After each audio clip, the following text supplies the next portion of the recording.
once again, I'm autistic, I have speech difficulty, and that's why I read from the whiteboard. My name is David and I'm 39 years old.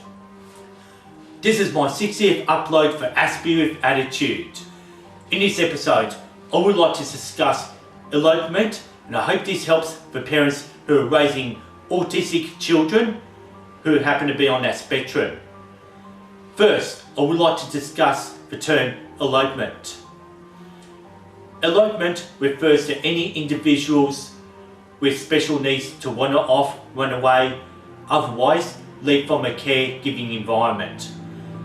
Often, people who require special needs have a tendency to disappear without any knowledge where they've gone, causing stress on the caregivers that's looking after that individual.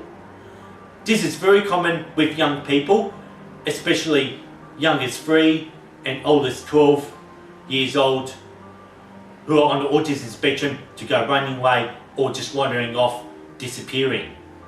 For example, this could happen in crowded shopping centres and shopping malls, with all the noise for those autistic children who are sensitive to the sound, which may overwhelm them. Most people on the spectrum are otherwise overwhelmed being around too many other people.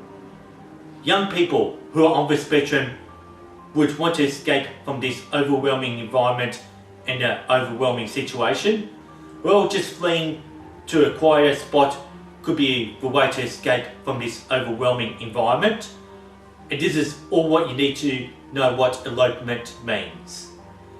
However, though, you don't have to be at busy shopping centres or busy shopping malls. It could also happen at home or even at schools. Running away from overwhelming environments is one of the many ways to self-regulate, and also one of the many ways to avoid autistic meltdowns and autistic burnouts. It could get difficult for caregivers to do everything in their power to keep their autistic children out of all overwhelming environments.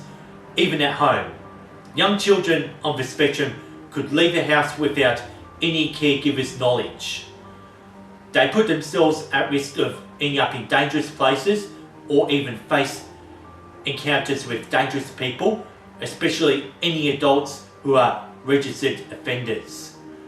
Where they're most likely to wander off to is the nearest water source. It could be at a park where there's a pond, a lake, maybe a river or a creek running through, or even where the stormwater drain flows. And if an autistic child is nowhere to be seen or found at home, the second place to search would be the nearest watery spot, even if a waterway is polluted. However it is though, in this modern world, wearable built-in GPS devices can also be worn inside the clothes or as jewellery perhaps. Also, this would be useful for aged who have dementia. If an aged person with dementia goes wandering off or eloping, well, I couldn't argue if this is still good elopement if this ever happens to an aged person with dementia. Well, if you're in the neighbourhood watch area, it's the best advantage to inform the neighbours of your autistic child or any autistic children that you might have. And they're supposed to be for trustworthy people in your community who could help to watch out for your child to make sure they know where it's likely to wander off. And developing safety plans with your trustworthy neighbours could also be a winning plan in your winning strategy if your child has a tendency of wandering off. Autism awareness to security guards at shopping centres and shopping malls should make life easier for those parents who are raising autistic children who are likely to disappear like Houdini.